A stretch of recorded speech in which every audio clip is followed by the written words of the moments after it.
അങ്ങനെ സ്കൂൾ തുറക്കാൻ 2 ദിവസം ബാക്കിയുള്ളപ്പോഴാണ് ഞങ്ങളുടെ ബാക്ക് ടു സ്കൂൾ ഷോപ്പിങ്ങിനായിട്ട് ഒല്ലൂർ സൂപ്പർ മാർക്കറ്റിലേക്ക് വന്നിട്ടുള്ളത് കേട്ടാ.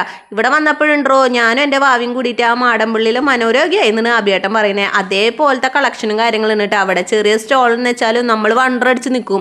ഏതെടുക്കണോ അതെടുക്കണോ ഇതെടുക്കണോ പറഞ്ഞിട്ട് കാര്യമില്ല. അത്രയ്ക്കധികം ഐറ്റംസ് ആയിട്ടാണ് അവരവിടെ കൊണ്ടുവന്നിട്ടുള്ളത്. അങ്ങനെ ഞങ്ങൾ കുറേ സാധനങ്ങളും കാര്യങ്ങളൊക്കെ എടുത്ത് ഞങ്ങൾ ഇറങ്ങിയിട്ടുണ്ട്. ഞങ്ങൾ ഹാപ്പിന് എന്തായാലും. പക്ഷേ ബില്ല് കണ്ടപ്പോൾ അഭിയേട്ടൻ ശരിക്കും ഞെട്ടിപ്പോയിട്ടുണ്ട്. ഹാപ്പിയാണോ? ഹാപ്പിയാ? നോക്കട്ടെ, മച്ചാന്റെ ബാഗല്ലല്ലോ ഇത്.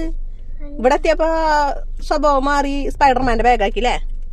സ്പൈഡർമാന്റെ ബാഗ്. അങ്ങനെ നമുക്ക് ഈ ബാഗിന്റെ കൂടെ കിട്ടിയതാട്ടാ ഈ ടോയ്. ഈ ഒരു ടോയും കൂടി കൊണ്ട് ചെന്നിട്ടുണ്ടെങ്കിൽ അപ്പുചേട്ടനും വാവയും കൂടിയിട്ട് നല്ല ബഹളായിരിക്കും. അപ്പോൾ അഭിയേട്ടനോട് അതൊക്കെ പറഞ്ഞിട്ട് ഞാൻ ഇരിക്കുകയാണ് കേട്ടാ. എന്തായാലും വാവ നല്ല ഹാപ്പി ആയിട്ടുണ്ട്. നിങ്ങളുടെ സ്കൂൾ ഷോപ്പിംഗ് ഒക്കെ കഴിഞ്ഞിട്ടുണ്ടെങ്കിൽ കമന്റ് ചെയ്യട്ടാ. അങ്ങനെ നമ്മൾ തറവാട്ടിൽ എത്തിയിട്ടുണ്ട്. ഇനി അപ്പുചേട്ടനെയും കൊണ്ട് നമുക്ക് വീട്ടിൽ പോകണം. അപ്പോൾ വാവി അപ്പുചേട്ടനും കൂടി ഒരുമിച്ച് കളിക്കുന്നുണ്ട്. കളിച്ച് ബോളൊക്കെ പോയിട്ടുണ്ട് കേട്ടാ.